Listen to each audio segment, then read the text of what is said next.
You are now tuned to BS3 Network.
All right. Welcome back to another edition of the Forecast. We are almost there, almost at full strength. We like Voltron.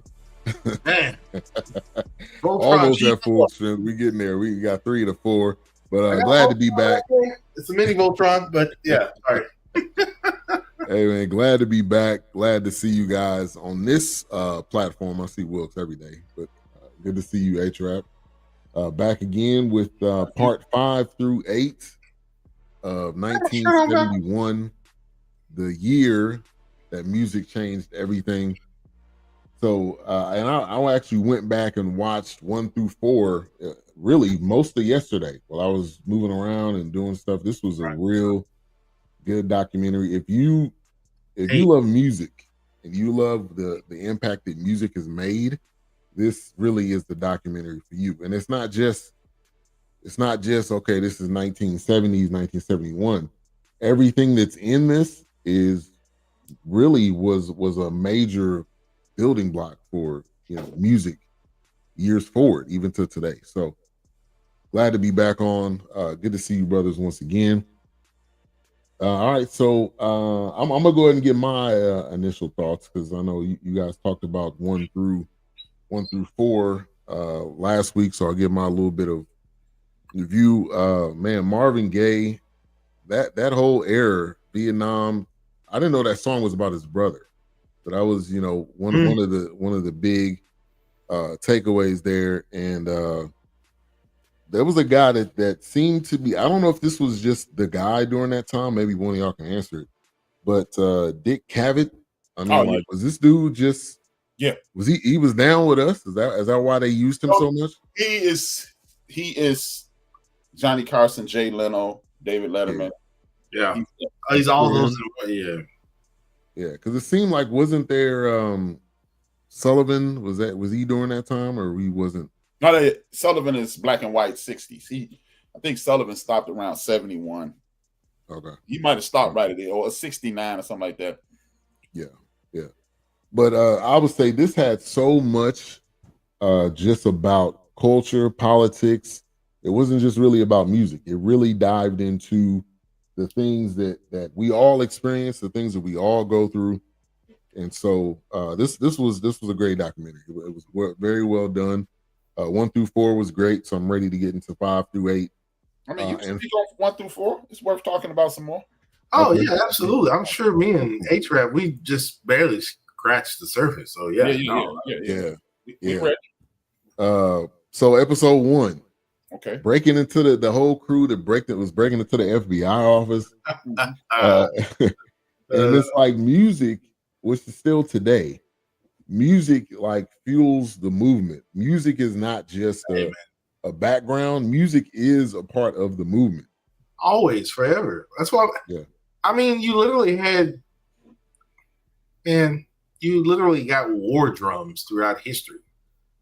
You've got people on the front lines of war, savage war, playing drums. And then it got to a point where the drums that were being played, they were away from the battle and driving the music for the battle. They're up on a ledge playing war drums. Right.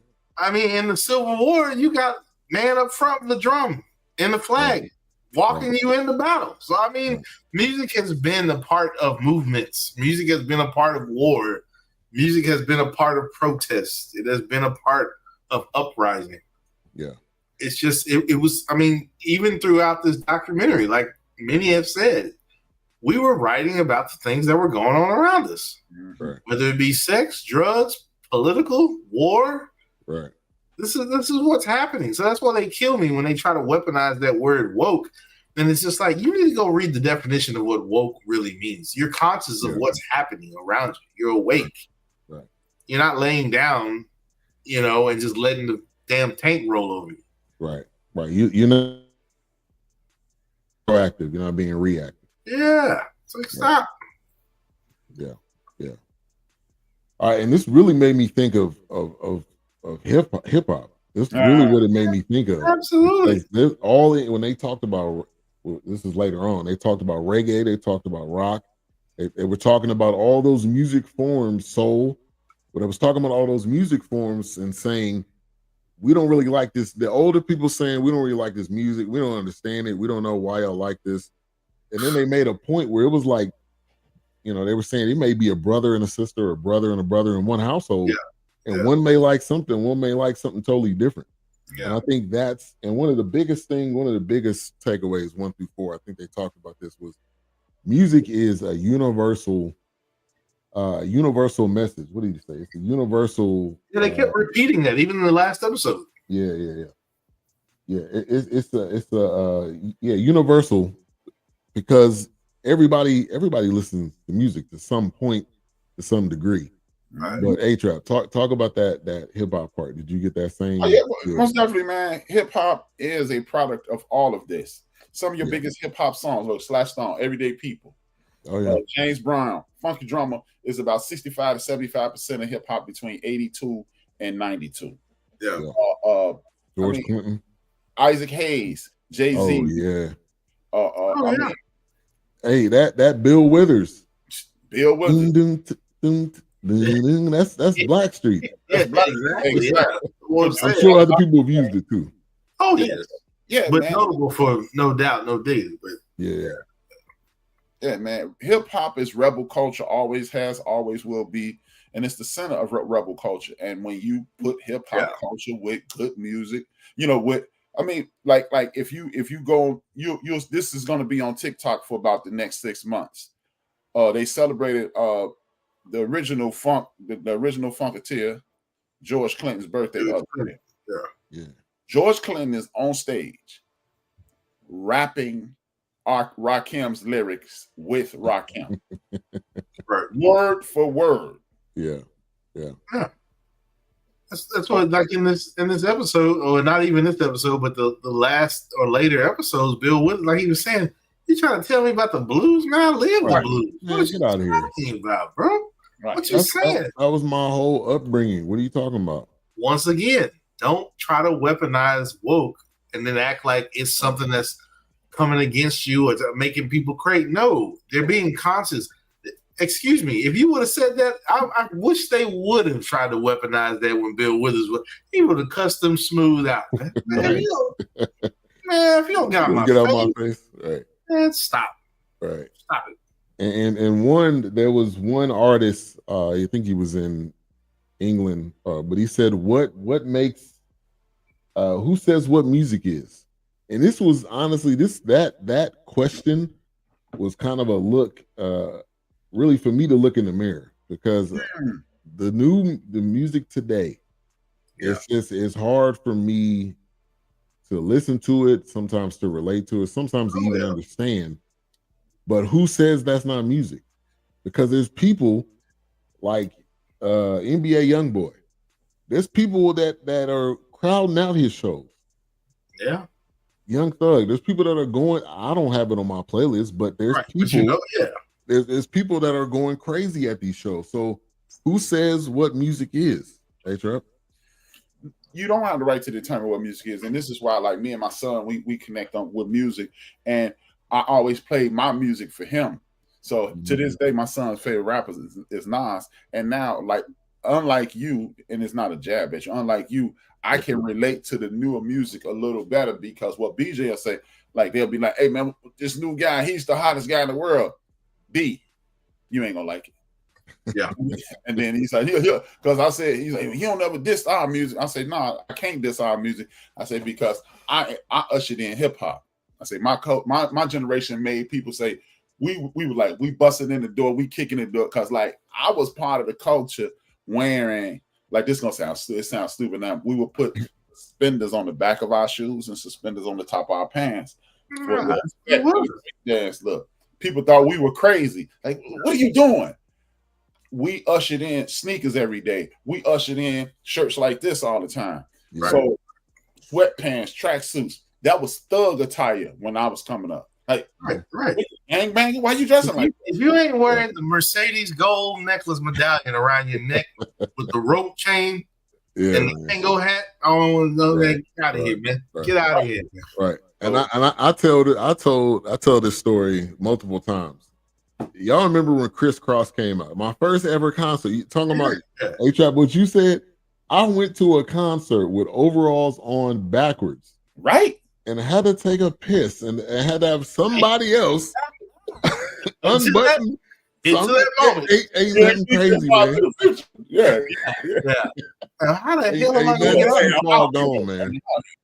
Yeah, man. Now, how the hell am I gonna get out of this, man? Right, exactly. Hey, I don't really know you, but do you mind if you unzip my pants? But see, that's true hip hop culture right there, because whoever you ask to do it, they was like, okay, like they knew, like they were with you. They were, we were helping each other. What was gonna happen? Yeah, they knew what was up.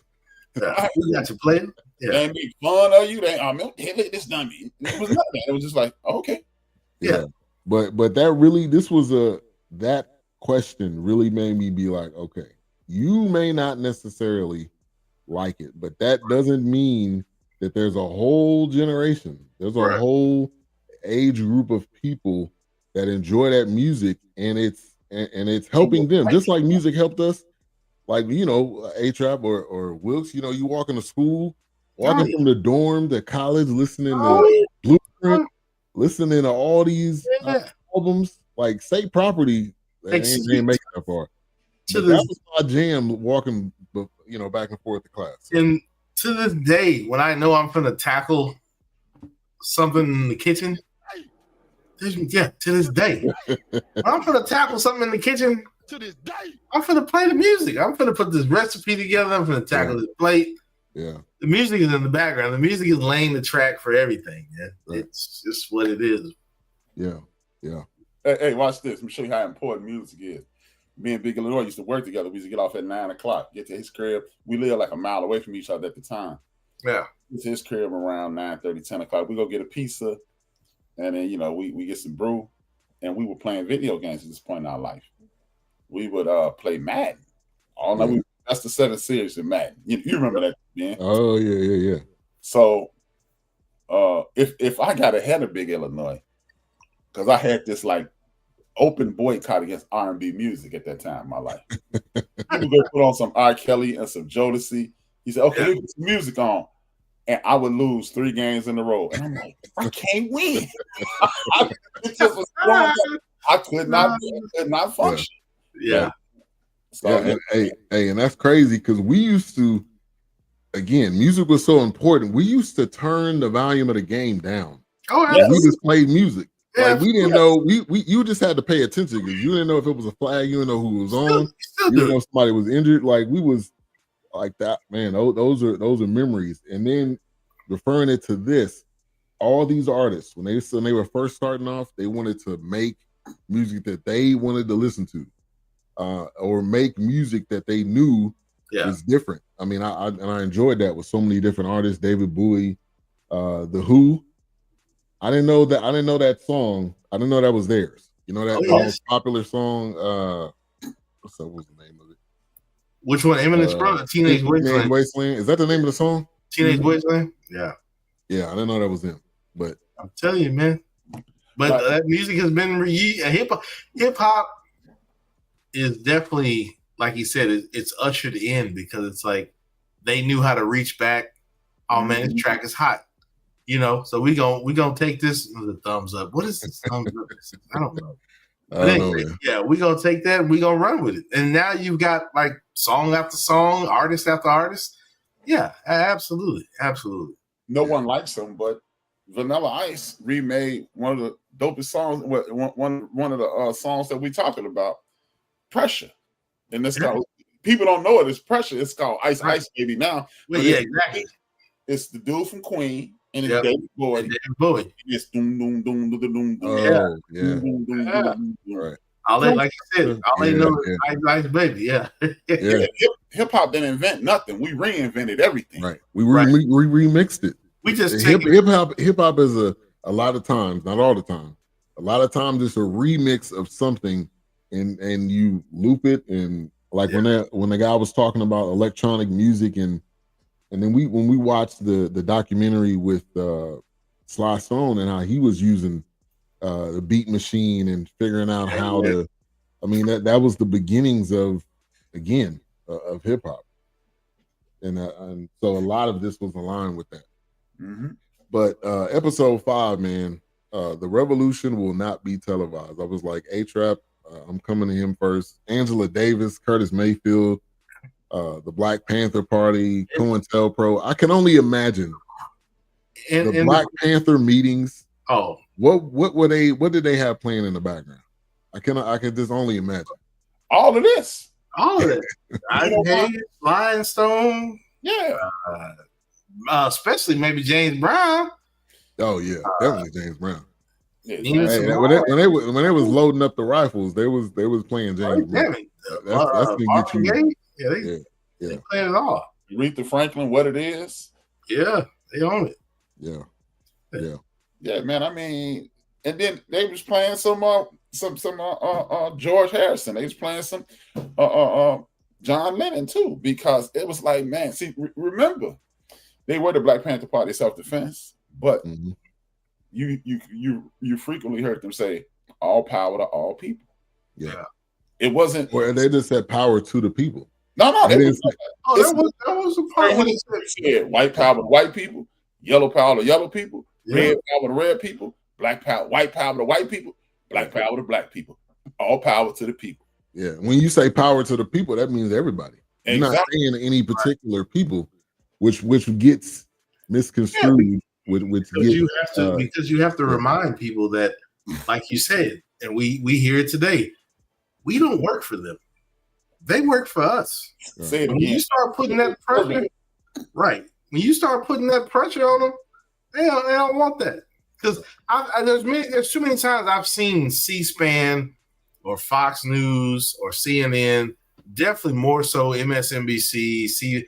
When I see a person that's just somehow that they got a chance to get into the Capitol, they got a chance, mostly the Capitol, not the White House really, but when they start engaging with those, they get close enough to get to them politicians, and those politicians make a beeline, don't want to say nothing, don't want to respond. When you got an actual veteran that's asking you when we getting paid, stop. They not with that real business, man. They not about that real business. Like Pimp C said, man, niggas talk safe from a safe place, man. They talk a lot of noise from a safe place, man. Yeah.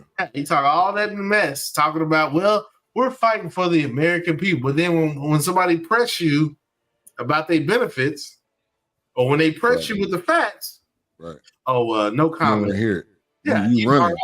Man, stop, man. You behind your bodyguard. Hey, man, it's the same wing. It's two wings of the same bird, baby. Yeah. I literally said that 20 minutes ago. I said right wing, left wing, same bird. Same bird, baby. Same bird. Stop. Hey, and shameless plug on us, man. Watching this, there's so many documentaries that we've done. Yeah. And Attica, we did one on Attica. We did one on we definitely did one on Sly. Yeah, we did one on Sly. We did the Aretha Franklin. I mean, We've done. Did we do the one for? Did we do the? Oh gosh, I can't think of his name now. But Bill Withers was in it. It was he just passed Quincy Jones. Didn't we do that one? Yeah, we did the Quincy Jones. We did that. Bill Withers there was a heavy part with Bill Withers in there in that part. So yeah, we've done most of this stuff has come full circle. Yeah. The concert was thrown in New York. Right. Let's talk about Bill Withers for a minute. Legendary, first of all. Yeah. That when they played that Grandma's Hands, like you felt soul music is called soul music for a reason. You feel it. Oh yes. It's not one of those that you just gonna I'm just gonna listen to it and I'm just gonna not feel nothing. You either gonna sing along with it or it's a memory that's gonna come back to you. And so talking about when Bill Withers got started, when he was saying he was a plumber, well, he was installing toilets, and then he said he was installing cameras. Like, I don't know about that one, Bill. In or on the toilet, I don't know which one. But it was interesting to hear him really say, like, I wanted to do what I wanted to do. And if they didn't want to fund it, I had a job. So it wasn't like I had to do whatever. Yeah. I didn't have to do, ooh, baby, baby music. I wanted to do what I wanted to do. Right. He said that already been done. I don't want to hear, I didn't care about that shit. Right. You worry about struggle out here, man. We struggle. Right. We ain't ooh, band, baby, nobody. Right. Exactly. Blood don't pay the bills, man. Who is it? Yeah. And that was in episode 7, Respect, which really touched on James Brown, the staple singers, Bill Withers, Isaac Hayes. But talk about Bill Withers for a minute, Wilks. Yeah, I think Bill Withers was a people's person. I think he was a people's artist. Mm-hmm. You know, it was like I said, I'm just doing this music because this is my hobby. Like, I got a 9 to 5 or whatever it is. Yeah. But while I do this, I'm going to sing about what I'm dealing with. I'm going to sing about these blues. I'm going to sing about these things that are in my past and my memories. I think Bill Withers is definitely one of those artists that also he may have, I can't say, I don't know. There's nothing really that I can go back to, but he might be the one that may have started the revolt against record companies. Just like, look, I don't have to be here, man. Right. You're not, and even they said it in this. He was like, you do it the way I want to do it. Bill Withers did not want to deal with record labels. And it wasn't even, it's not a beef. It's just that I know what music I want to make. Right. And I'm not going to sign to this label and just have you tell me what I'm going to make. We're not doing doo-wop, lovey. I ain't writing that, man. No, man. Yeah. I'm writing about Grandma's Hands. I'm writing about, hey, if you need a friend, call me, lean on me. Hey, man. Lean on Me will forever be a song. Forever. Oh, absolutely. Like absolutely. Yeah. Nah. It's my daughter's going to be singing that at a school play or something one day. That ain't ever going to die. No. I think Bill Withers is definitely, he definitely is the people's artist. You know, it's like, and then like I said earlier when he made that comment, like, he didn't tell me about the blues, man. I'm talking about what I've seen. What did he say? My grandfather or my uncle? Mm-hmm. He said something about his uncle was saying, like, man, this man done lived and was a sharecropper. Right. And don't talk to me about no blues, man. What are you saying? Right. My face. That's the problem. There's not enough people that's willing to stand up and not get paid. It's the paper. I'm chasing the bag. It's the bag. Yeah. What do you bring to the table? Talent. And then without my talent, y'all listening to the Osmonds. Exactly. Thank you. Okay. Perfect segue. As soon as they popped on, I was watching this with Erica. As soon as they popped on the screen, we was like, Jackson 5? What? Oh. Like the same sound. Yeah. Like it sound like Michael. I'm like, what is this? Get this out of here, man. Hey, but I can't front. Folks was rocking it. Folks was rocking with it for a second. If you don't get this, I had to look it up. This was about the same time, right? Jackson 5 and Osmonds. It's the exact same time. Now, did they ever do? I don't know if y'all noticed or not. But did they ever do any concerts together, or they were more like? Oh gosh! They didn't have festivals back then. Oh no! We got roles in Mormonism at that time. Nah, man. Oh no! I'm like, what is this? The the dress, what they were wearing, and then they tried to make it seem like, oh, they were different. It was pretty similar. One of the bots on my phone. My bad, y'all. Oh, all good.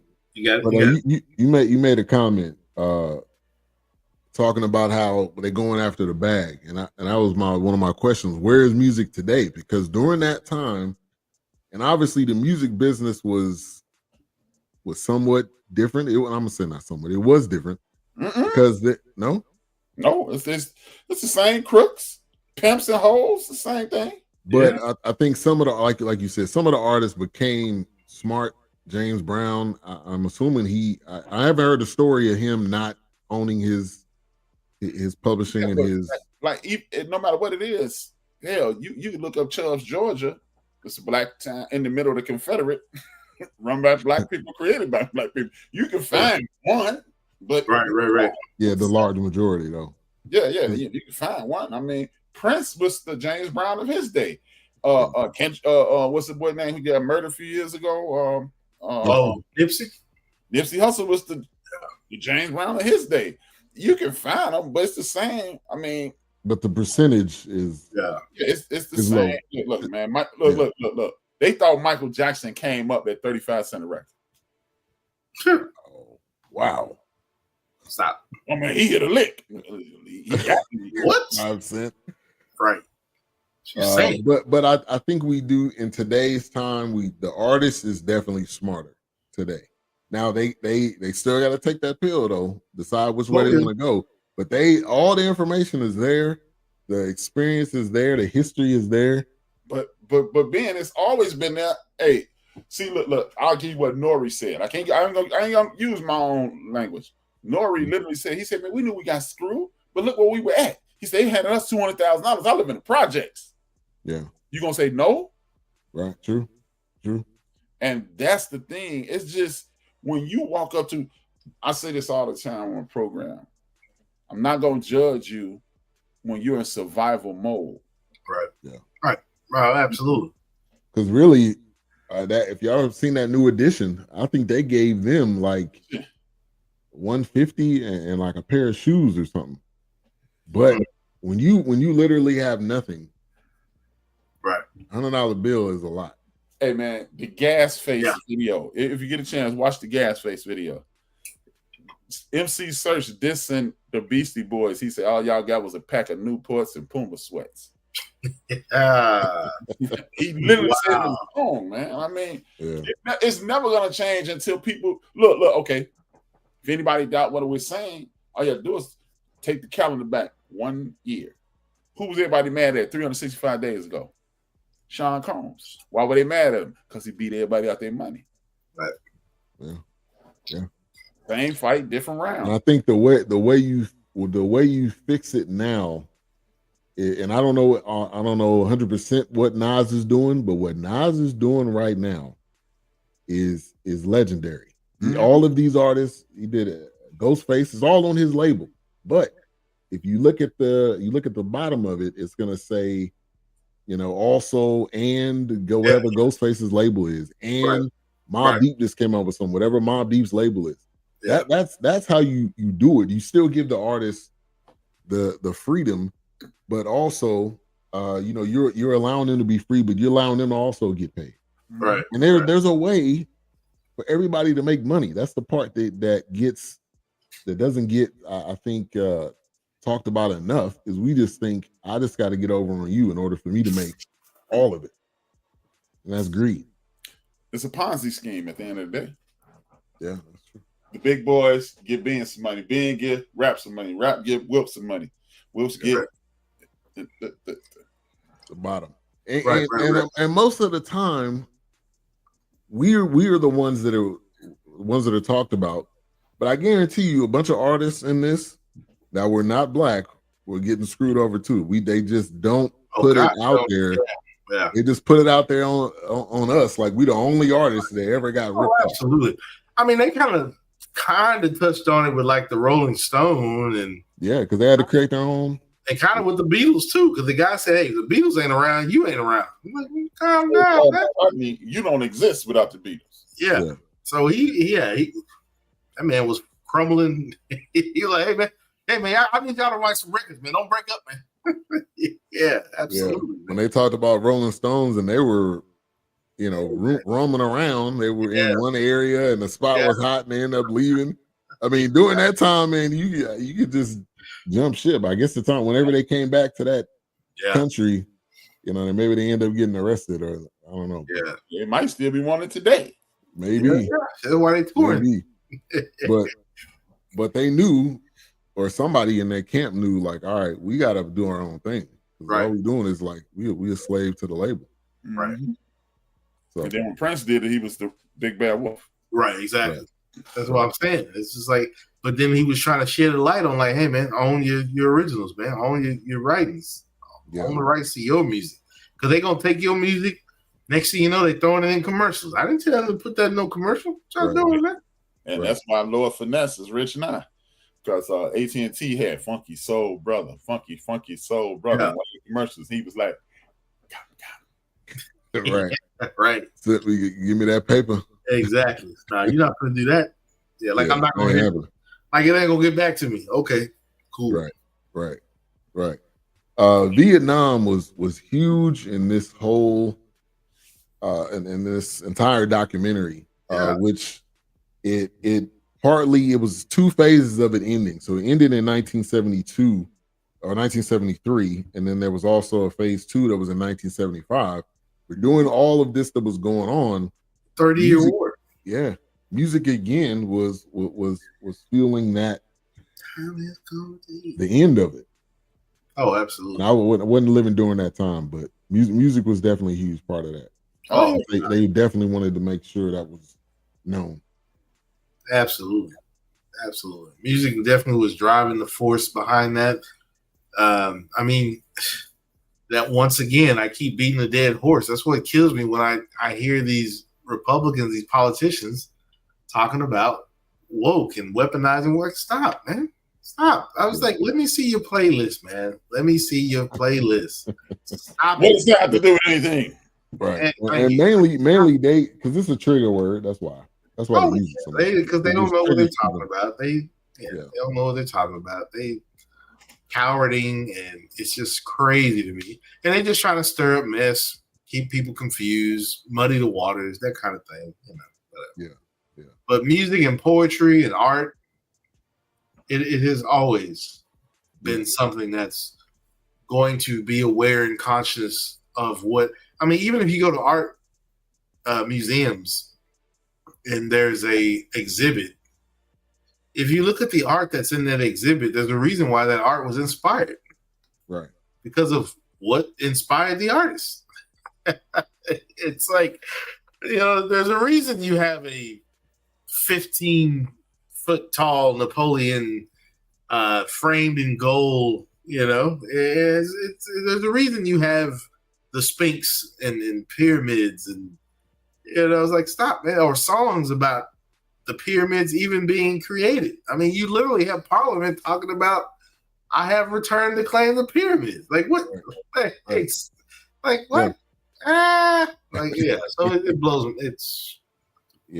It definitely blows all of our minds just in how it's ridiculous, because how naive and right. As big as this documentary is, it's a lot happening in 1971. Wow. I was like blown away. Like 1971, there was this can't be 1971. It's got to be 71 through 74, because they were saying Jim Morrison died, and then Janis Joplin and Jimi Hendrix. Yeah, they died the year before, but still, I mean, you think of that era, and they were both 27.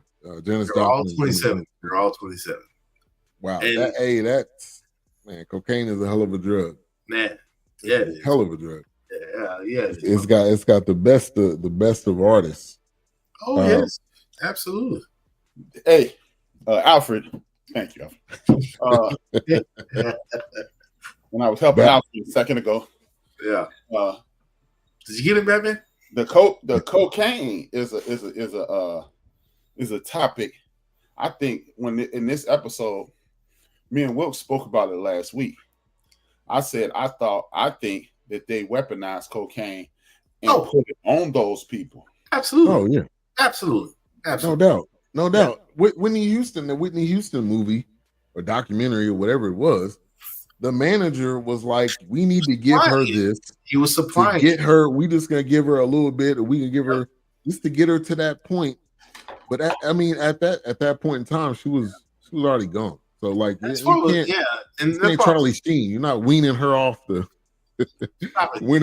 cocaine. Winning. But that's just like what I told HRap, I was saying last week. And these drugs that they are hyper inducing or whatever, you cannot tell me that in low doses and very small doses, they wouldn't help healing or correcting something or numbing something or getting definitely numbing. Yeah, you've taken the drug and you've outlawed it to the point of like, okay, it's out of control. But you don't want to actually try to study it and say, you know what, we could probably use this in our research. This might actually heal something. This might actually stop something. But you know what, Wilks? After this, I know they did. And they knew how to give it to you so it affect you, because remember, it's this one portion. They went to Vietnam. Yeah. And the dude said, we don't know what this is. And they said it was heroin. Yeah. Right. And ever since then, when they got back. Exactly. They were that was mind-blowing, because a lot of the soldiers did come back. So I'm like, they didn't come back and then became right. When they came back, they were already while they were there. Then when you come back, you gotta find somebody. Did we forget American Gangster with Denzel Washington? Yeah. Hey, forget American Gangster. Dead Presidents. Well, that too. Right. But it was just saying like that. But that's what they were trying to get over here in the caskets. They were like, hey, man. Yeah. If they taking it over there, I want to cut the middleman out. I want to bring it in. Exactly. It's like, hey, we like he said, Dead Presidents, American Gangster. I mean, that's what it was. Because if that's what you got over there, because you can't tell me. I mean, even during the Civil War, they gave the man the hardest bourbon and whiskey. They finna saw his leg off, man. Yeah. Right. So you can't tell me over there in Vietnam, you don't have some kind of narcotic that's gonna knock him out or numb him, because you're gonna have to work on him quick, because he hit with an M16. He hit something, or he on a landmine or something. You know, he's still with us. Right. Stop, man. Stop. Well, you can't. It's crazy. And any documentary we've seen, they always say, yeah, there was this dude that was like, hey man, this will take the edge off. Most of the time it was sometimes they ain't even know his name. So yeah, he was definitely a guy from the label, probably, or it was a friend, somebody in the crew or whatever. Always that one person that says, we saw it with Juice WRLD. We saw it with Juice WRLD. I was thinking about that. Always got somebody supplying, hey man, you had a long show tonight. Right. Why don't you take this? Yeah. It completely destroyed the barge. Which again, L was like working super hard, was doing all this, and it was like, look, man, you really working hard. Yeah. Why don't you just take a little bit of this, and this will help you. And to be honest, it's over. Absolutely. DMX. Yo, DMX. You skin, so you're gonna win. No, I'm just playing. Hey man. Hey, with the hair and everything, man. Hey, the barge was getting all the ladies. All right. When the barge pulled up, it was like, nah, bro, you too dark. Come in with us. Yeah, back over here.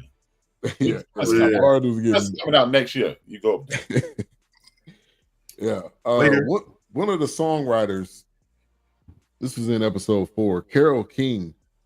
I didn't realize, man, the amount of hits and any Joni Mitchell songs that she had. Yeah, Joni Mitchell, and had a powerful voice. I mean, Carole King. Oh my god, that was knowledge right there. Yeah, if you haven't watched it, I used to love to watch this growing up. The Kennedy Honors. Carole King is honored by Aretha Franklin. Wow, it's on YouTube. That tells you a lot, right there. Watch that performance when Carole King when she sees Aretha Franklin coming at the meeting now, Aretha Franklin got that mink on. She don't care what Peter says. You don't care, boy. Aretha got that mink on. That piano set. Hey man, when Aretha Franklin played them feel like a natural woman. When she played that, she had Carole King crying, bro. I'm telling you, watch that performance on YouTube, man. Watch that. Here's another thing. Maybe it's just me on some creep stuff. Yeah. The sisters back then was just a little better looking. It was top tier, baby. And they didn't have makeup and it was top tier, baby. And plus they were sweating. Like every performance they had, AC and it was the lights is hot. It was drenched. When he look here, I thought Mavis Staples was kind of hot. And I was looking at her the other night. I was like, I remember you being. Hey, man. Yeah, she know her place. Yeah, I think he did. She had the joints on the plane. Yeah, I'm gonna get it in. Hey, man. You can see how cool she was during the performance. She was like, "Yeah, I'm killing it." Y'all this? Yeah. We knew that was during the era where we knew we had it. Man. Because like they said, when James Brown was coming out, they knew by that time. It's like, hey, we getting in movies. Records is being sold around the world. We touring internationally. Right. We getting commercials with Coke and Sprite and cigarettes and cars. I mean, we doing it. That was that respect episode in that whole era, and like we can do. And James Brown, man, was just one of those lived it, breathed it. Right. You couldn't tell him no different. Ever. Yeah. No, he wasn't gonna hear it. He wasn't gonna have it. He was. Hey, thank God James Brown could sing. That's all I'm saying. Yeah. Hey, those legendary interviews. Oh, y'all probably seen it. He was on. When he told little girl, "Yeah, I'm here to have sex." Yeah. He was like, "Why you look like that?" Because I feel good. I feel good. I look good. Smell good. I am good. That boy Rick Flair. Hey man, he was Ric Flair, man. For real. Ric Flair out here, man. Because I smell good. Because I look good. Alligators on the ground. Right, exactly. And when she first asked him, so he was like, "Huh? What? Oh yeah, you talking to me, huh? Yeah. Oh, okay. You didn't give me that number like I asked you the last time. James, don't say that, James. Not on the air, James. Not on the air. James Brown was so good, man. James, he was hell, man. He was hell, man.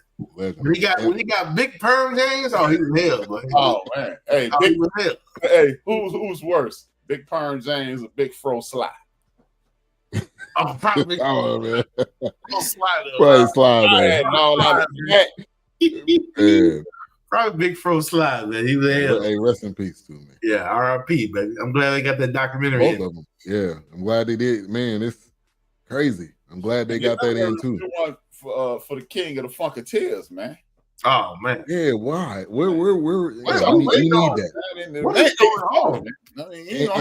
And he inspired so much. Like that's had to be a 3-4 part. Yeah, Dr. Funkenstein. Yeah. Hey man, you're gonna blow the cobwebs out your mind. I can't wait till y'all see that man rapping. What's the name of it? Follow the Leader with Rakim. Yeah, I need to see that. Music. And at one point he was rapping it so well, Rakim said the wrong line and he corrected. He was like, no, it is star. He'd be like, yeah, it's the R. I was like, man. Yeah. That tells you too that these artists all throughout this documentary, they know the influence that they made. So when they see other artists, using that sound, as long as they, approve of it and they cool with it, like they enjoy that. They enjoy being able to see people use their West Coast rap. That West Coast rap used so much Parliament all over it, and it wouldn't be a rapper out west, right? Right. It's crazy. That West Coast rap got so much Parliament, Funkadelics all over. It's great. It's Dre, hot. The whole sound, that whole sound. Yeah, man. It's hot. Yeah. It's too hot. So with the whole soul episode, which was 7, it made me think of this question right here, which I'm going to say yes. Soul music, the best genre ever. Most music comes from it. I'm biased, but I'm going to have to say yes. But I'm biased because y'all know what I think is the best. But I'm going to go along with it. I say soul music, and the only reason I say that is because some songs you don't have to sing because the song sings you. People want to belt out some songs, and some songs you don't need to belt out because they're written so well that the melody, the song is singing you actually. Yeah. I mean, how many times have you seen people get emotional on stage, singing a soul song or, even trying to get started to sing because the music or the melody, the riff is so heavy. Live music, I tell you what, man, live music has changed me forever because hell, there's some live music I wish I owned because I'm like, okay, why is this not on the CD? Because this sounds amazing. Yeah. You know what? Tonight is Tonight. They play that live all the time. Oh gosh. That song. I was there at Grant Park in Chicago, Illinois when she did that live. I could have been no more than 7. I bet it was crazy. Fest. Yeah. With Tom Joyner, he was on WJPC at the time. He had Brothers Johnson, Betty White, and it was somebody else. Yeah, yeah. And I remember her doing that live that day. Hey man, live music has changed me forever, man. Whether it's jazz, whether it's hip hop, whether it's Massive Attack. I mean, even if it's progressive rock, man, live music is just it's different. I've seen some artists. It's different. And hell, Wilks, you put me on that Ozzy Brothers Woodstock. Yeah. Oh God, that album! Yeah. Oh my God, Ozzy Brothers live at Woodstock. I'm gonna go with you, Ben. Everybody know my bias is towards hip hop, but there is no hip hop without soul. That's exactly what I'm saying. I'm saying because, and we can go any genre, like soul music, any genre, any level. There's rock using it, but it's like the Godfather. And there's so many branches that come off of that. R&B, it ain't nothing neo like soul, hip hop, right? There's so many different avenues that come from it. So I mean, you got Tonight is Tonight with Betty White. Then you got I Want to Get Bent Tonight with DJ Quick. I mean, we can go. That's what I'm saying. Soul music, for me, and that's just my opinion. Because, like I said, I've seen people trying to make it more than what it is. It's just like, man, you don't have to overdo that song because that song it's written very well as it is. Right. I'm gonna give you a Valentine Smith. That's your factual opinion. Yeah, exactly. Valentine Smith say that all the time. It's my factual opinion. Yeah, it's my factual opinion. Hey, and I love the Isaac Hayes. If y'all have not, if you ever go to Memphis, or when you ever go to Memphis, you got to go to the Stax Museum. Yeah, it was amazing to walk through there. It had his on Lee Bill Street though. Yeah. It had his Cadillac in there. Yeah, spinning around. I mean, nice. Like the impact that, and when you kind of learn and see, man, Isaac Hayes was before he was his own. He was doing music for other people. Shaft. I mean, like the guy was. He was writing music, and his music has been reused so many times. Barry White, same way. He's a composer. He had an orchestra. Nerd alert! Nerd alert! Just saying. Guess what? Barry White's job was before he became a world famous crooner. Oh, gosh. I was thinking janitor, but I don't think that's right. No. Was he working at the? Nope. I thought he was working at museums. Nope. What was he doing? He's a cat burglar. Oh my God! Burglar. Barry White was a cat burglar, man. He was doing B&E. He He was a lion burglar. That big dude. I'm about to say, how this dude like Debo trying to sneak in the window. Come on. Yeah, he can't nothing, man. Very white, man. Come on, man. How is he sneaking around? Him with all black on. We probably got the beanie. Anytime I hear Barry White, I think about Eddie Murphy. See, you don't know that because you're a big Barry White looking. Hey, coming up in the next couple weeks, Being Eddie documentary coming out on Netflix. Man, that's gonna be hot. I don't know if it's a series or if it's one part or what. It can't be. I know it can't be one. They watching Eddie is too multi-dimensional. It got to be at least 3 parts. Go ahead and make it 4. I need Netflix to do this. I need y'all to just go to his house tonight and just give him $100 million and say, "Hey, just bring it to us." Right. Because you cannot write movies for Eddie Murphy anymore. That's too much time. That's like writing a song for Michael Jackson. Right. And Eddie's in like a nice lane right now. He's doing podcast interviews. He's doing different types of movies. I mean, Eddie's in a good lane right now. And I wonder, give me your thoughts on this. I wonder if he's gearing up to do a stand-up or gearing up to do something. I hope, man. This would be this would be a great time to do it right now. Eddie Murphy, if Eddie Murphy came out and was Eddie Murphy again, he might take the throne from Richard Pryor. I'm about to say he's shutting it down. He might take if he could be because like I saw him with what's his name, Al Roker today. Really? Al Roker was asking him about doing stunts. He's like, "Hey man, at our age, Al, if you whoop somebody's ass, they gonna take you to the hospital too. You gonna whoop your own ass." He ain't lying. You could be right there in the next to the dude. Yeah. So hey, would you? So what do you think of that prison experiment? Is that something that you ever heard about? I heard of that. I mean, but it was see. This is what made me come up with that conspiracy theory. And again, I got a lot of affirmation from these episodes. What's going on? You got who's that? Denise. What's good, Denise? Thank you for the support. Yeah, appreciate you, bruh. I've been saying this for at least 2 years. Nobody in the history, no celebrity in the history of America is a drug addict by mistake. They put drugs on these people. Look, think about this. But I mean, they put it on the street. I mean, like, no. I ain't gonna lie. I think these people were the crash test dummies for drugs. You talking about the people from this prison experiment? I think Jim Morrison, I think Jimi Hendrix, I think Janis Joplin, they were the lab rats for crack cocaine. I don't doubt that at all, because if you use it on the most famous, the most talented, to kind of see how it affects them. Are they able to live through this? Are they able to use it and get off of it? Look at this. And all of them weren't.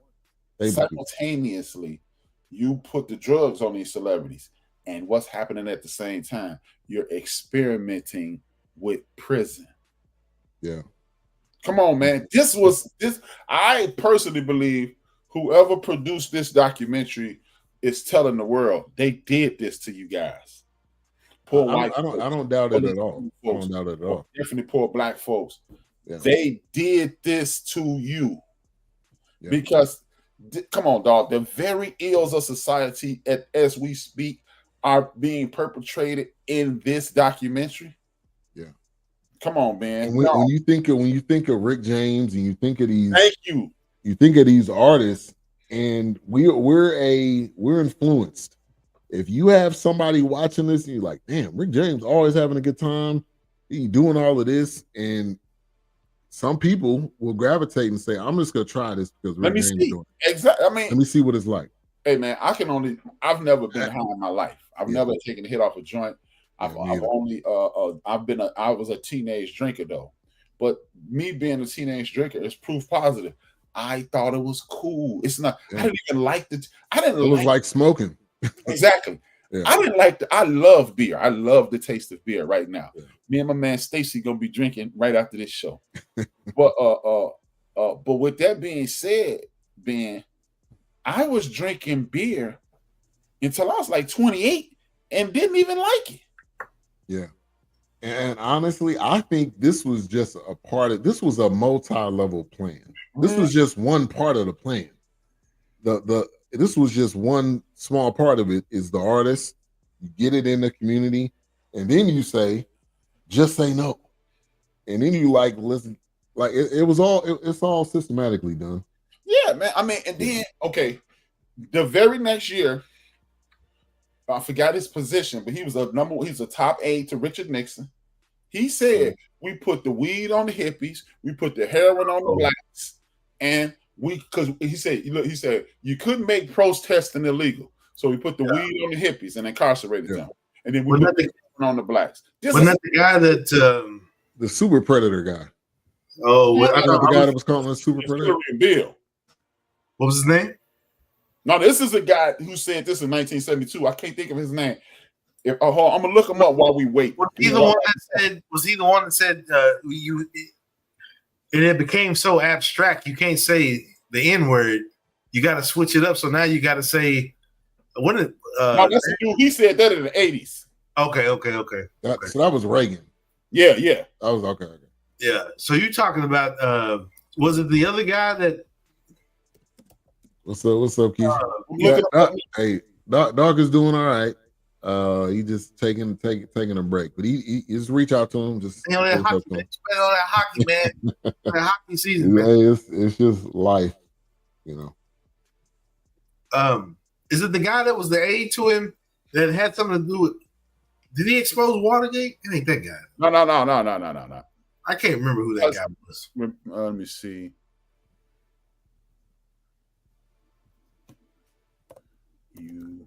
You see, got to bust out the specs, Sean. Yeah, I see.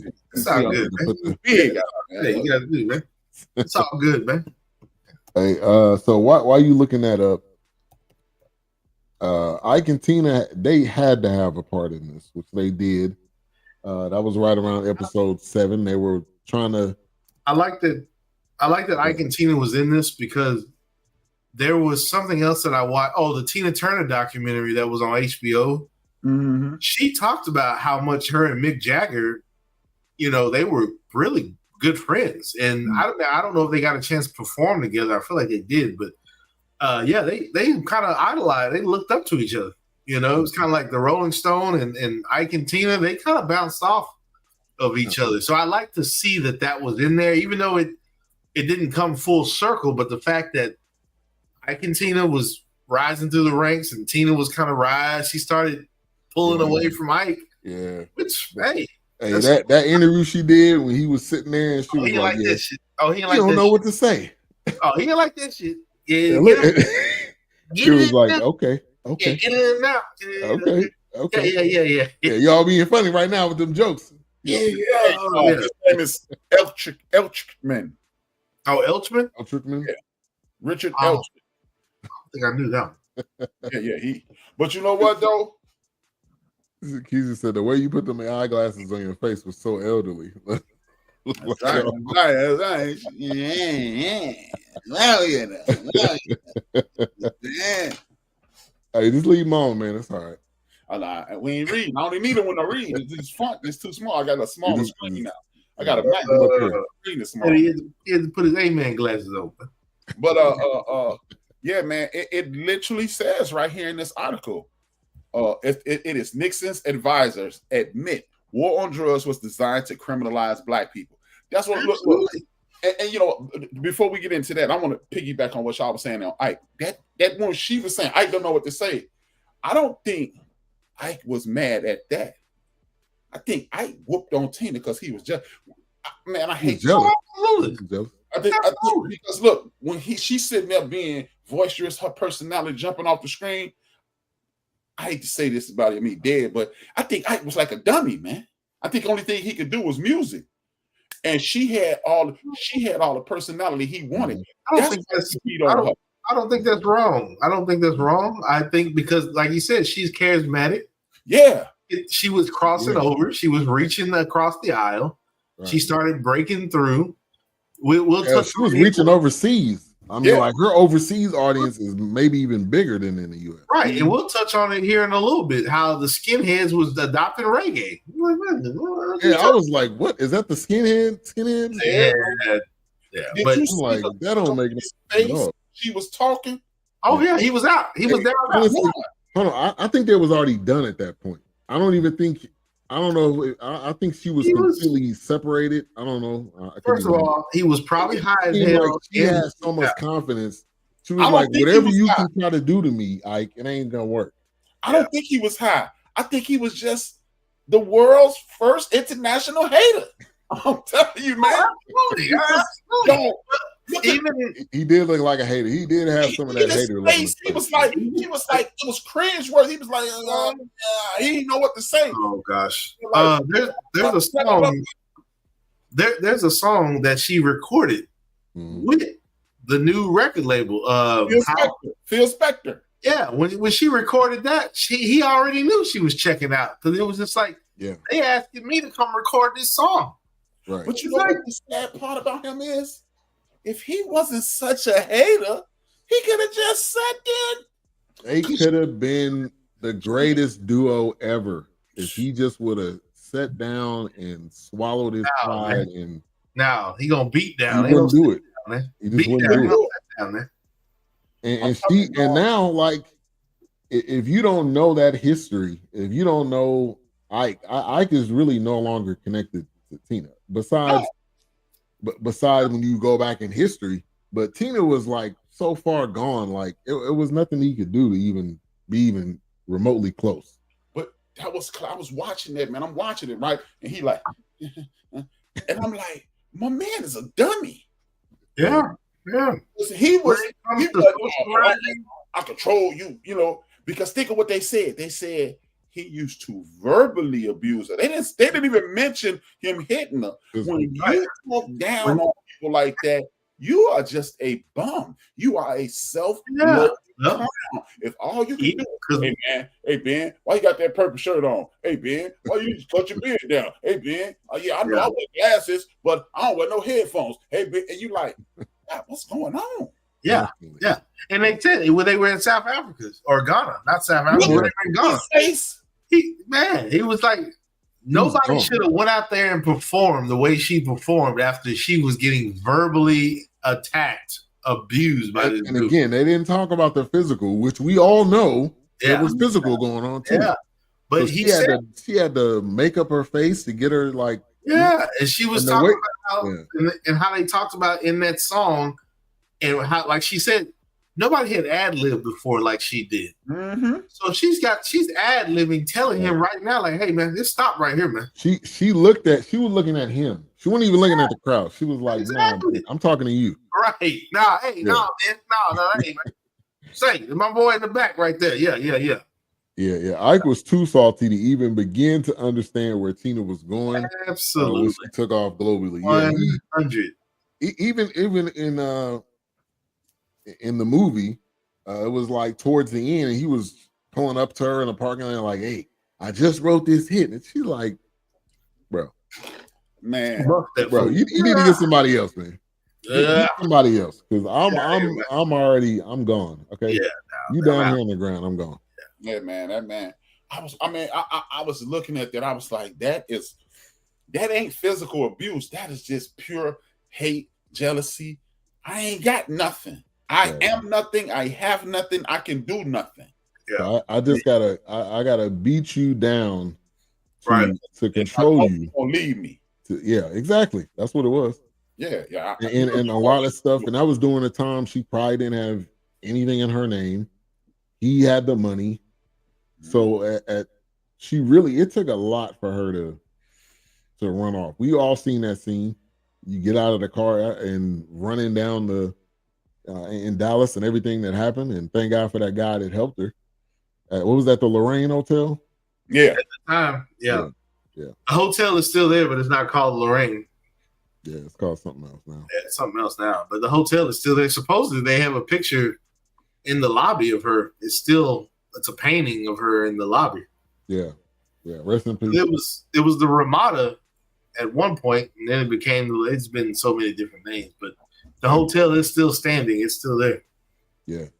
Now so Soul to Soul is the concert that they had in Africa. You think of all the artists that was on that plane. Somebody said it like, if this plane go down, that's it. Like Soul is dead. That's a wrap. Thank God that plane did not go down. A second, the day the music died. Yeah, a second. Yeah. That would have been terrible. But see, man, that's why I'm telling you, dog. That's why it's propagandized foolishness that's going on, man. Because I've been saying it for years. And when I watch this, like I told you before the show came on, who was in the green room, nothing short of act of God to get me to believe that what happens to major artists isn't a design plan. I saw that movie, Body and Soul. I watched it when I was 10, 11 years old. I watched it again 2 weeks ago. And the man literally walked up. It was Leon Isaac Kennedy. His thing was girls. His main man, who was his manager, his thing, he used to smoke a little weed. He said, hey, man, we got something for special people. It's called freebase. I said, they gave this dude crack. Crack cocaine, man. Tell me y'all ain't do this. This is not a and then you'll get people to go, hey, man, see, people make their own decisions. Yeah, you're right. But nobody says, you know what? That brown powder, let me boil it and put it in my arm. I know it's gonna. No, you think like the man in Vietnam said, we didn't know what it was. Hey, man. What I'm saying. That's what I'm saying. We dying out here. We seeing our soldier dying. It blows my mind because it's like, okay, first of all, where did you find this? How did you know that this was gonna do this? Who have you been testing it on? And who have you been using it on? Yeah. You can't tell me you couldn't take that drug and somehow, like I said, in small doses. You can't tell me it wasn't meant for correcting something, focus, maybe healing. It was used for something. They talk about it today, microdosing. Come on. Wilks, Ben, Wilks watches Karen, listens to Karen Hunter. Would you tell him? Every 90 days, maybe every 6 months, it's a PhD that comes on who is an active heroin user. Yes. Let's talk about microdosing, where they only take small amounts. Still, you can't tell me it's not there to heal something. You can't tell me it's not there to correct something, mellow something out, level something out. No, you also learn how to crank it up. Hey, if we keep you sedated, if we keep you hooked on this, eventually it's going to kill you because you're going to overdose. Right. Stop, man. That's why I was telling HRap last week. You can't tell me on the face of the earth, the people that came before us, they wouldn't find it some way to sustain injuries, whether if they were bit by something on a hunt, whether they were hit by a spear in a war or something between other groups, tribal. Stop it. You cannot tell me you didn't find something that was, hey, this is going to take the edge off. If we give this to you in low dosage, you'll overcome this. You won't succumb to your injuries. This earth is littered with things that will keep you sustained. But then you take it and you hide it or you twist it, and then it's like, oh, now they got to come to us. When you chew coca leaf, it numbs you. That's what I'm saying. Like, what are you saying? I'm just, I mean, that just goes to how we treat the earth, period. We just take it and abuse it to it. Then we say, oh, now it's uncomfortable. They. But you just take it and abuse it. And then when it backfires on you, then you're confused as to why things are happening and like why it's like you made drugs. Yeah, you made drugs illegal because you act like you don't know how to study it and try to tame it and turn it down. Now you just amp it up like, okay, that's a bad drug. It's illegal. Oh, get it out of here. What are you talking about? How did you find it? Where did it come from? We made drugs illegal, so Wilks, Ben, and Rap won't be sitting in the backyard one day going, hey, you think? Right. Because, watch this. How many people watching this know one of the greatest fighters of cancer is what? Dandelions. Thank you. And I've heard that before. But like I said, you cannot tell me there's nothing on this planet. The planet has sustained itself this long. Yeah. Long before we was here. Stop. Way long before. Stop.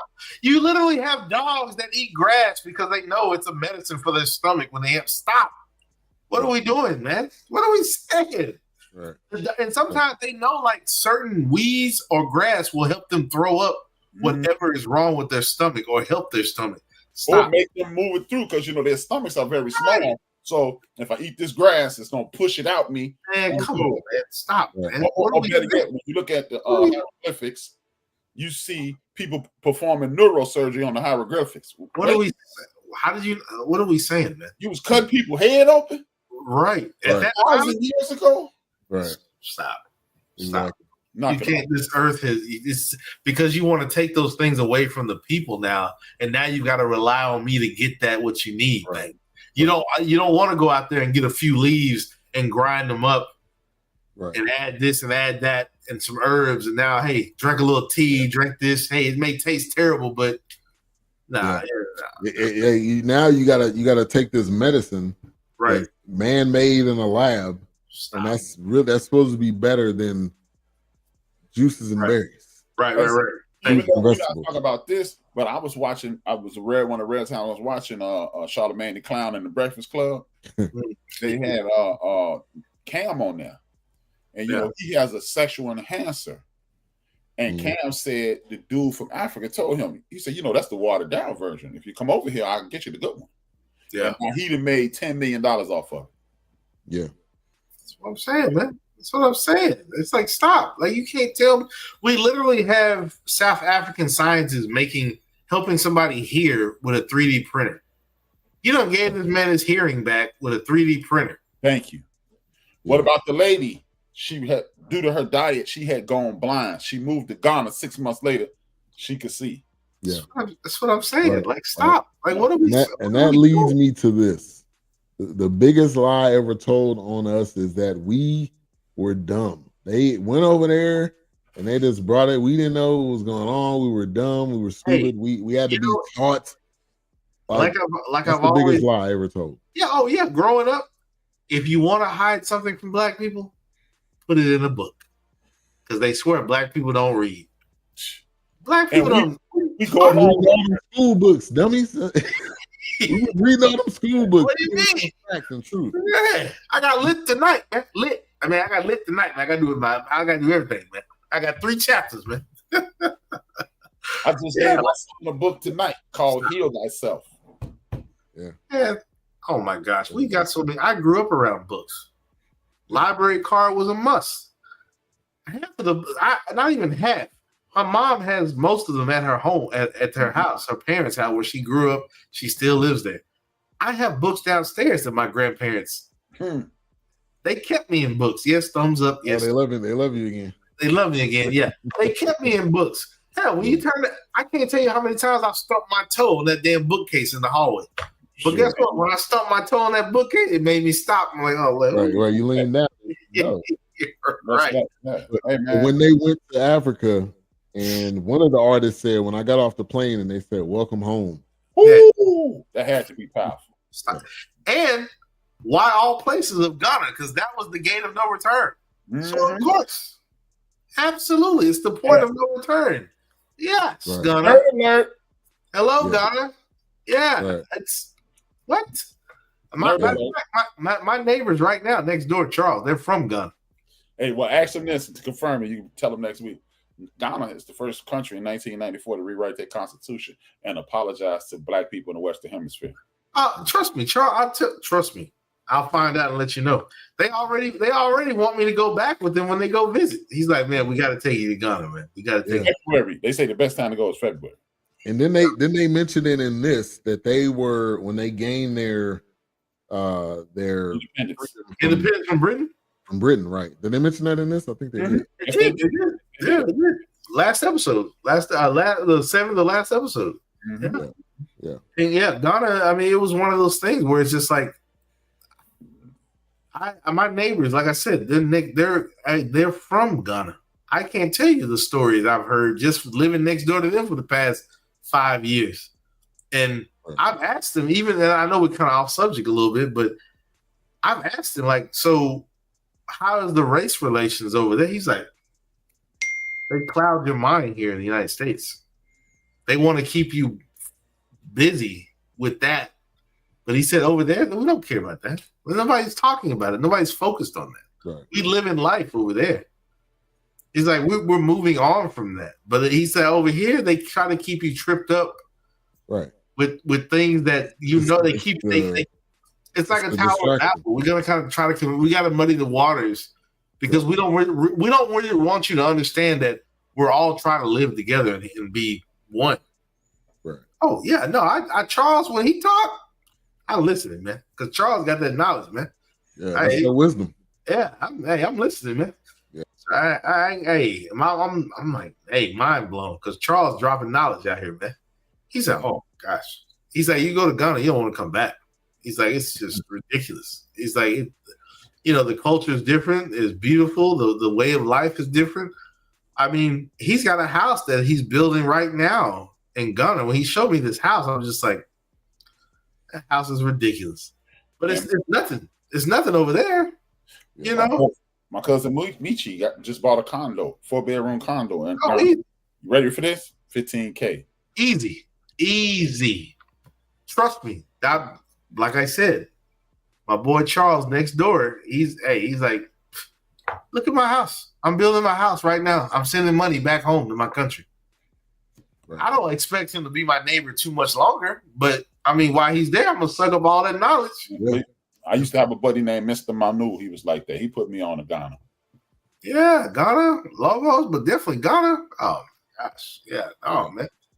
Hey, I was just funny when I was mostly Nigeria on my ancestry.com. Yeah, not surprised. It's so, you know what? I don't know about you guys, but when you encounter somebody that's an islander, West Indies or African, it's almost like an enlightenment. Almost, it's almost it's like a breath of fresh air. Like something different happens, and it's just like, wow! Like your mind, it's almost like something clicks, and it's just like, God dang, but it could be that fiber, it could be that string of connection, that DNA, that separation that's there. We're all connected. It just I'm listening to Charles, I listen to his wife, his brother-in-law, and I'm just like, God dang, like this is crazy. Like it's just mind blowing because it's one of those things where it just feels like it connects you, and you just listen. Because I have a friend up in right now in Brooklyn.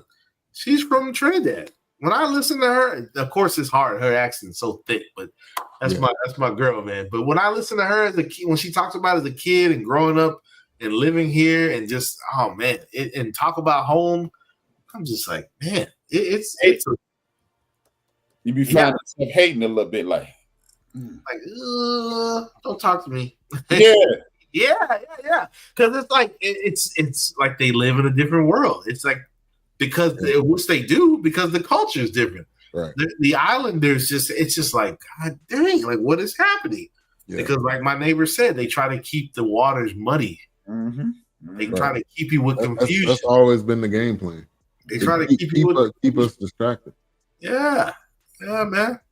It's insane, man. It's crazy. So when all those artists, went over there, it was enlightening to a lot of them that they interviewed. And I think that was probably a big moment in their lives that kind of changed or even helped them continue to move the direction they were going. Oh, I bet. And I'm going to say this in HRap, mate. I know, and Ben, you might too. Right now, there was something I just saw on Instagram or something. Like Africa, which we've said this before, they're steady building a relationship with China. Mm-hmm. Yeah. When it comes because Africa has these resources, they have these minerals, they have the farmland, they have these open air. They're steady building relationships with China slowly but surely, and Russia, and Russia. And the thing is like, hey, this is what we got. Whether it's cattle, whether it's grain, whether it's resources, whatever, fabric, material, anything, minerals, definitely minerals. Oh yeah, there's a lot of that. Yeah, I've been keeping an eye and I've been watching, and I've got an app that I have on my phone, but because I'm really curious about this relationship that it's like, why is the United States not trying to build? First of all, you built ships to go to that continent to get my ancestors, but yet you don't want to try to build a relationship with the continent that you. Okay, all right. Because if you even, they leave. You coming to us. Matter of fact, you came and got the ancestors because you couldn't grow rice properly. Right, exactly. You Exactly. couldn't figure it out, so you had to get the dumb people to come in and teach you how to do it. Come do it. Stop. Right. You had to sell the seeds wide because you couldn't grow yams properly.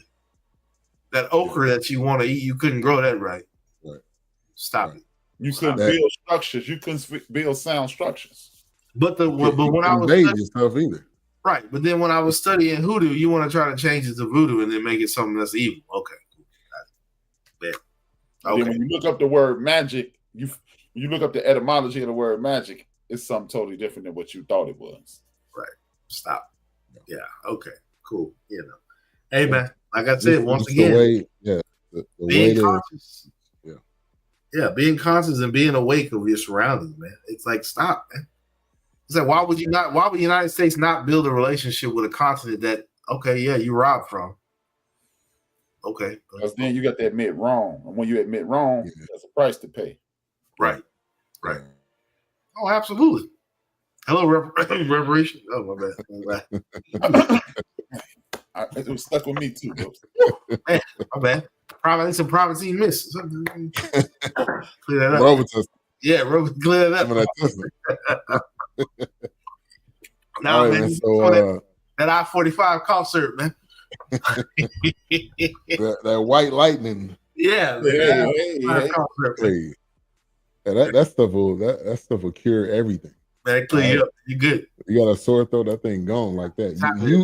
You knocked out and that Y'all both knocked out. You can't laugh. It's a bonus. I got $5.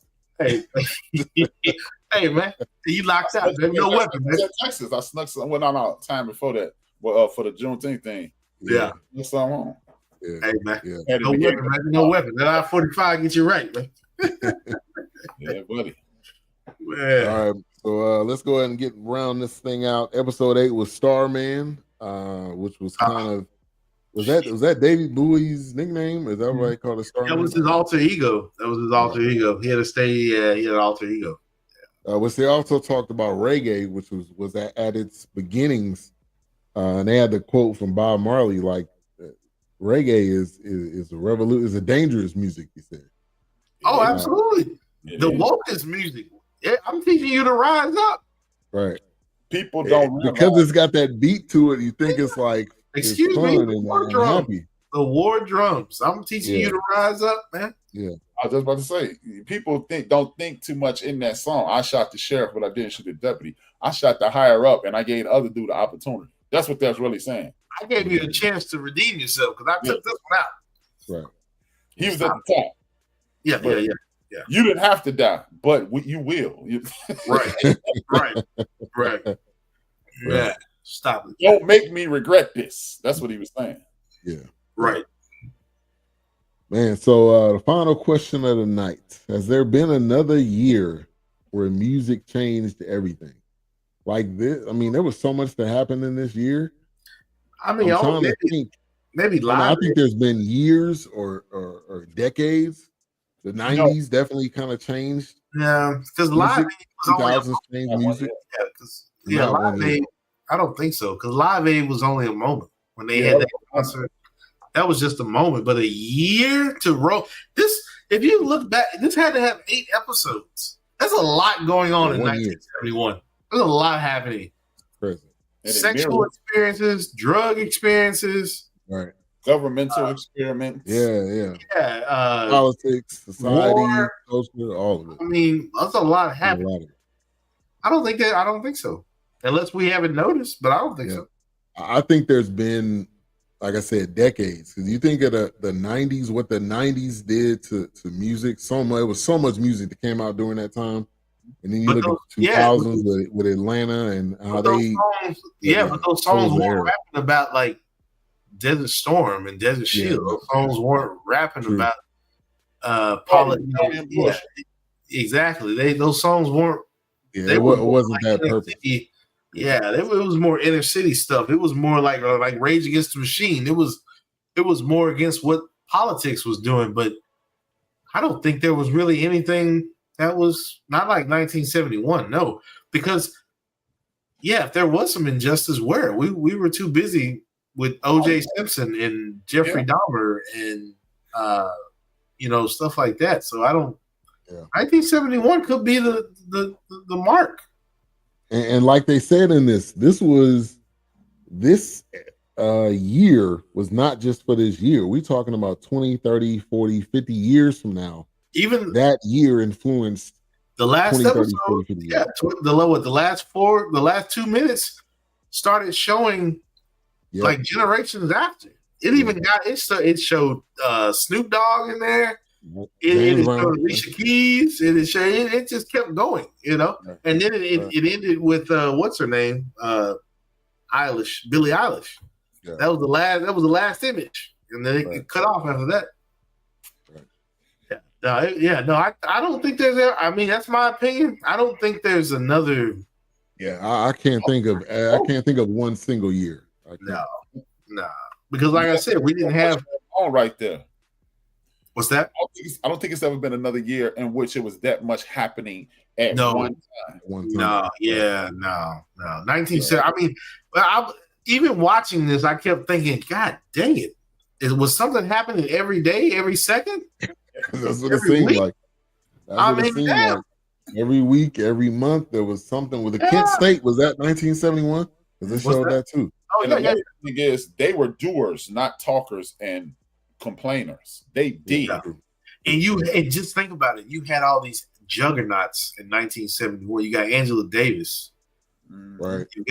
You've got John Lennon. You've got Tina Turner. You've got Elton John. You've got David Bowie. Yeah. You've got the Black Panther Party. You know who they did for? Stevie Wonder. Yeah, I was gonna say, and Stevie Wonder didn't even make an appearance. They showed him, but he didn't. They didn't. There was no excerpts or no conversation. But I think Talking Book came out a couple years later, though. So let me check. Yeah. Oh, but I was watching some of this with my daughter. We could get to some final thoughts in a minute. And she seen Elton John wearing those overalls with the looking like Mario, and she was like, "What is his?"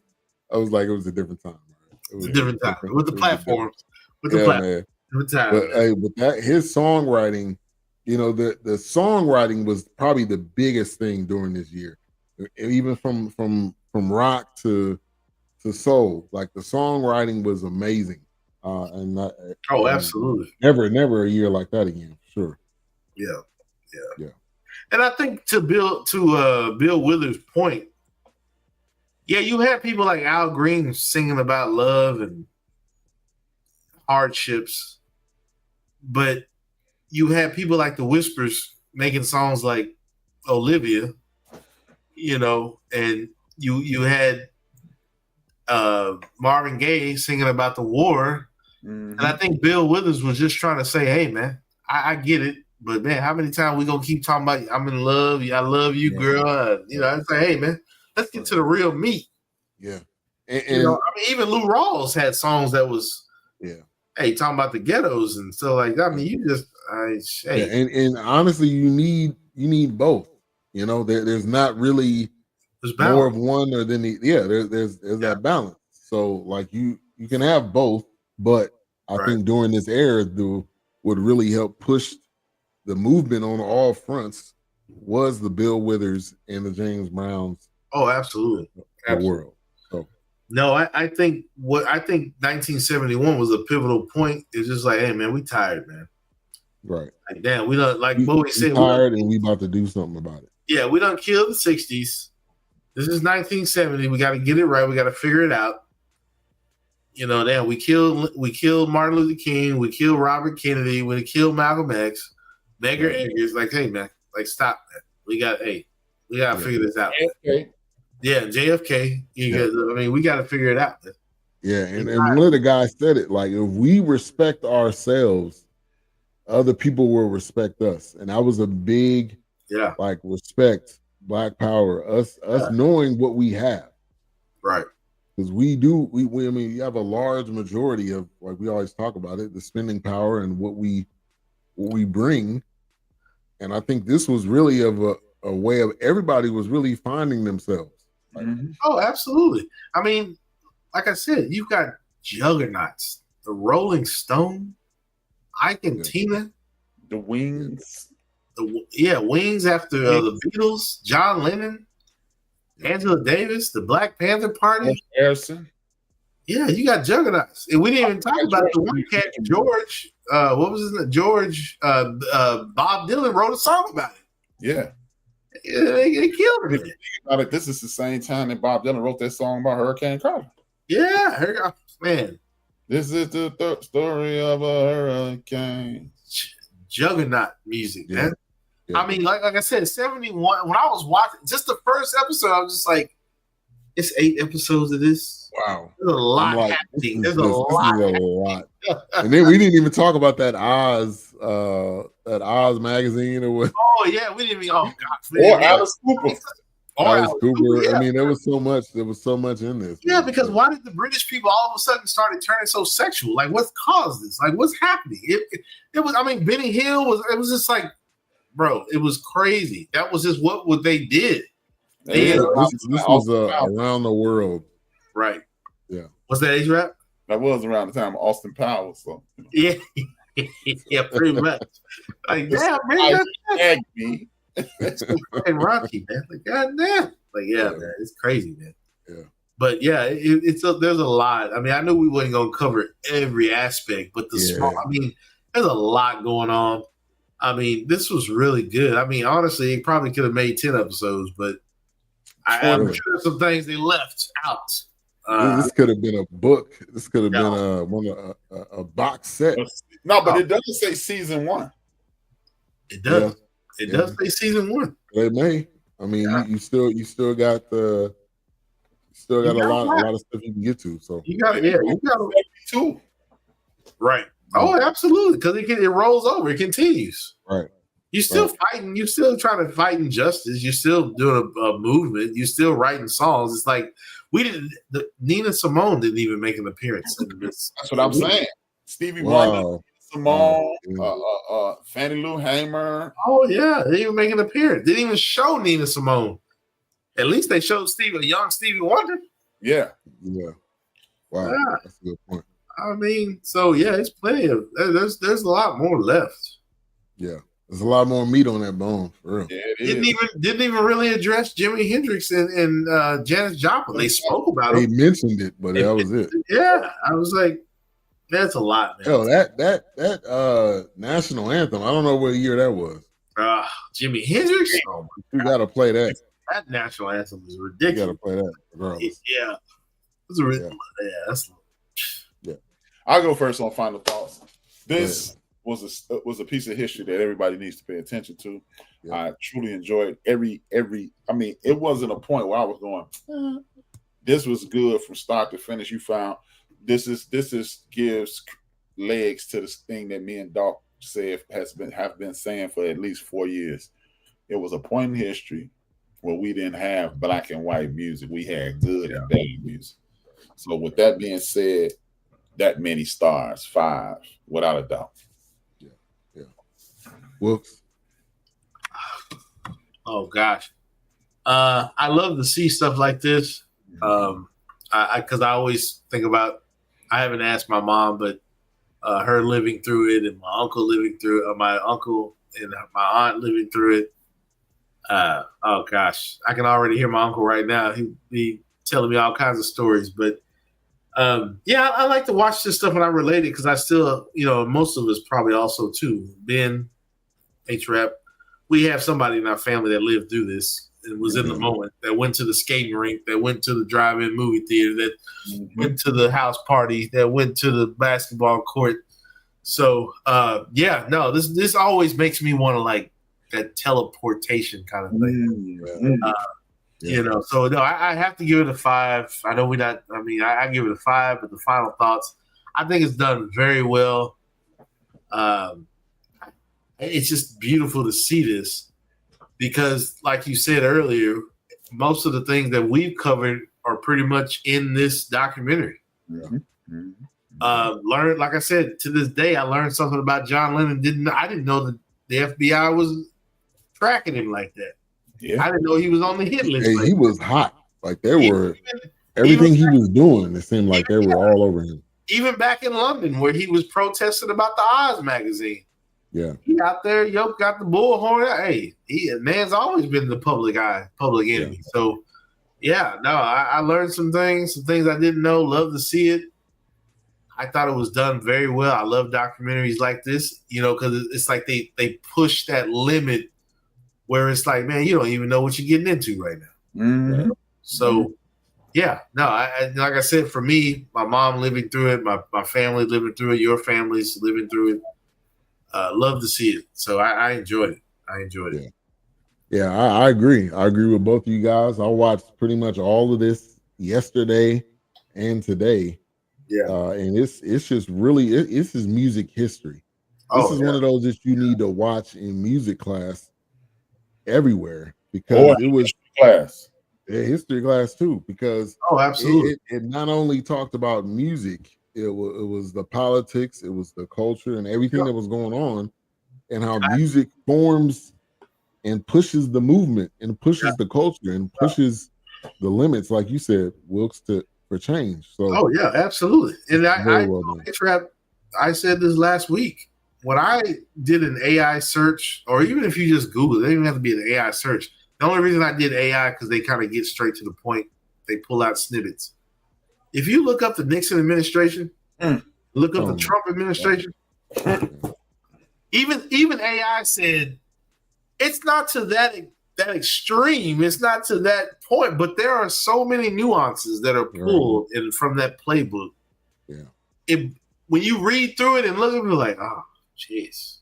Yeah. I mean, even in 2016, when he got in, I mean, there's so many pages from that Nixon playbook that this administration is using. Oh, yeah. And that K-State is the biggest thing. And I want to say this because it's the funny thing. That was crazy. When I saw K-State happening, well, a few days before we covered this documentary, they had there was something on YouTube back in like late August or late September. I don't know who he was. I don't know if he was a professor. He was an ex-professor or military personnel. I want to say it was late September. He said we're literally a gunshot away from another K-State. I hadn't watched this documentary yet. The man made the comment before we even talked about watching 1971. Yeah. He said we're literally a gunshot away from another K-State because you're deploying these military persons, the National Guard. You're talking about the violent wars. Stop. So, it was mind-blowing. So when I saw that episode, because I started the episode immediately when we mentioned we were going to be covering 1971, I watched the first 30 minutes, but that first 2 minutes, 3 minutes, when they got in the K-State and the National Guard was opening fire on them, I was like, oh. On citizens. Right. On U.S. soil. Yeah. Like, what? Oh, man. It was, this documentary, man, I'll tell you, I loved it. It's a 5 for me. I enjoyed it. I love looking back. Yeah. Yeah, this is an easy 5. Again, man, this is history. Yeah. This is history with music fueling it. Oh, yeah. Yeah. You know what's funny? Remember when we first started? I'm sorry, man. You good? We would never thought we did Exterminate the Brutes. Yeah. We would have never thought we would be giving out 5s like this. Oh, no. Yeah, no. Really. 5s were going to be rare. Yeah. Yeah. And now the 5s are, which is a good thing. Yeah, that means we're watching quality things. Right. Yeah. All right. So coming up next week, Allen Iverson. It's on. It'll be on Prime tomorrow, I believe, or the 23rd, sometime this week. I'm gonna have to go buy me a sleeve. Yeah, man. Yeah, it's a 3-part series, so we plan on doing that. All of that next week. Allen Iverson, man, it's iconic. Like he was NBA and hip hop mixed together. Oh, he was the bad boy NBA. They didn't want to see coming. Yeah, that minute, real quick, that minute he crossed over Jordan, I was like, oh, of course Rodman was there too, but they didn't want to see that coming, man. Allen Iverson, when he crossed Jordan, I think a lot of people was like, okay, yeah, when he broke his ankles, he's not here to play around. He's here to take over. What's up, pops? Yeah, oh yeah, right. And that's the funny thing. He idolizes this dude and was like, yeah, all right. That's your man. Right. Yeah. This your man? This your king? Yeah, whose man's is this? Right. Yeah, whose man's is this? He with you? Yeah. Get the gabagoo. Yeah. That Breakfast, if you get a chance, watch that Breakfast Club interview with him. Definitely. Today on the end of the bench. Today on the end of the bench, it was called Just a Bill. And I talked about Project 25 and the pitfalls of Project 25 and the things that Project 2025 is reminiscent of Project 1981. They only got 38% of that put through. They already at 52% or 54% right now. Completion. It took 4 years to get 32%. Right. Yeah, we're not even a year. Oh, yeah. I talked about you can't even get through October. Right. I talked about things like stop allowing people who don't have your best interest to tell you what's going on in your community. Like this myth, we don't support each other. This myth, like why would you allow people to put you in a situation to whereas not only are you cheating yourself, but you're listening to other people not respect you, and you're taking it to the bank. Yep. You taking that to the bank. That's fact. Right. Like, we're violent. You guys are violent. We're violent. Okay. And then you get black people repeating it. Well, yeah, we do need to keep it together. Hold it, man. How is it that the two largest criminal organizations, organized crime organizations, are from Asia and from Asia? Both of them from Asia, Russia and the Asian mafia. And who are they fighting if we're the only people doing this? And then the number three is the cartels. So again, who are they fighting if we are leading the world in self-hating acts? Right. Oh, absolutely. Like we've said before, what do you think Hitler got the playbook from? Ooh, say it again, Wilks. What do you think Hitler got the playbook from? Like, stop. Say it again, Wilks. Because see, people don't hear that. They heard what you said, but they don't hear that. Yeah. They don't hear that. They're not trying to hear. What do you think you got the playbook from? What are you saying? Like, what? Right. But then we want to rush over there real quick. Oh, we got to stop this tyrant. Excuse me. Where do you think he got the playbook from? Right. Let's see what we got today. Oh gosh. Let's see what we're gonna use today. All right, that one's pretty bad. Let's go ahead and use that one. That one's pretty bad. Go with it. Still on those people. Yeah, right. Stop. Yeah, cut it out. Stop. Because here's the funny part about that. You invade France and you destroy their artwork, you destroy their way of life, you destroy their culture. Mm-hmm. Let me see. I'm gonna build some ships. I'm gonna sail over to Africa. I'm gonna bring you back, but I'm not bringing your artwork. I'm not bringing your culture. I'm not bringing your. Oh, never mind. Never mind. Sorry. Sorry. My bad. I mean that. I'm not bringing your fabric creating skills. I don't. Okay. Whatever. Sorry. Never mind. Yeah. Sorry. Move on. It's a lot there, man. Yeah. A lot there. Like Killmonger. Hey, ain't he? Yeah, thank you. Yeah, this your king? Huh? Right. Stop. It's just fucking crazy, man. And we just sit back and watch. That's the true sad part. We sit back and watch, and then put it on. See if it wasn't for Wilks. Why did Wilks be like? That's why I changed my intro to what it is to Stokely Carmichael. You say if you want to say you're your own worst enemy, right? We leave the drugs alone. What made us use the drugs? Exactly. Let's get to the root of the problem. Friend asked me, why you always talking about the root cause of it? You wouldn't have the end product without the root cause. Right. Man, people need to just make better decisions. So you're gonna put me in the trick bag and say, "Hey, make the best possible decision." I can't pull myself up by the bootstraps without some straps, man. Right. Without some boots. Shit. You still giving me half of the ingredients. Okay, I got a boot. Great. Where's the straps? Oh, here you go. And that's something else I said. I said, how is it that we keep? I know far too many black. My bad. Yeah, you let it rock. You talking to yourself? People who just always go, yeah. Why do you understand your oppressor so much? Right. That's a really good question. That's a really good question. And the people that hold you back. So yeah, stop. Let's understand us. We can move forward. Right. Oh, man. All right, y'all. So next week, Allen Iverson, we're gonna play that preview. That's gonna be good. Yeah, it is gonna be good. I already know. Nice. I think Shaq is producing it too. I'm gonna give me a cornrow wig, man. Yeah, a sleeve. Cornrow wig. I may pass out. Yeah, that may be the funniest of all time. It might be the precipice, man. Give me a sleeve, man. Yeah. Right. Active Black, they actually make a sleeve. They got an Iverson line for him. They make a sleeve, Actively Black. He said, you know what? He said he wish he would have patented that. Yeah. Yeah. I wonder, was that the team that made him for it? I guess. Oh, he said he just did it for envy.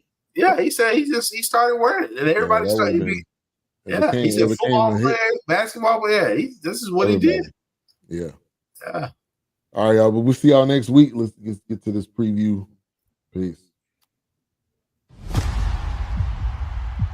So many things in life, you trying so hard to do the right thing. Allen Iverson putting on a show. He's way too good. But trying to do the right thing leads you into doing the wrong thing. Convicted of 3 felony counts. Center of a police investigation. It's a lot of things that I wish I could have changed, but I wouldn't be me. When you looked at Allen Iverson, he was a culture changer. Tonight, you're going to know who number 3 is. Steve, why Iverson? I always had confidence. I believe in me. The NBA has announced it's changing its dress code. He abused cornrows. Airbrushed out his tats. You should have blurred my face. The circumstances that went along with where I'm from, people like that don't make it this far. I owe everything to my mom. Our house was filled with love. I didn't want him to be a product of the street. I've seen where he comes from, who he's grown into. He represents everything we're about. Crime in Virginia shot up. A lot of drugs, mostly cocaine. It was everywhere. As soon as I looked up at him, I don't know how he missed me. When he came in that locker room, when he stepped out on that floor, everybody just followed. You look at Allen, he was a hero for everybody. I stopped playing basketball because of him. Hey, y'all, was your favorite basketball player Long crossing, double crossing. Allen wants to go, wants the baseline, fires 2 balls, got it again! He's been to hell and back, and he's still standing. I'm human. I'm just like y'all, man. The forefather of allowing people to be themselves. My mom told me when I was 8 years old that I could be anything I wanted to be, and I actually believed her. Finally, a 6-foot guard from Georgetown, number 3. NBA MVP. That's what it all started right here. That's what this documentary gonna be. I ain't lying about.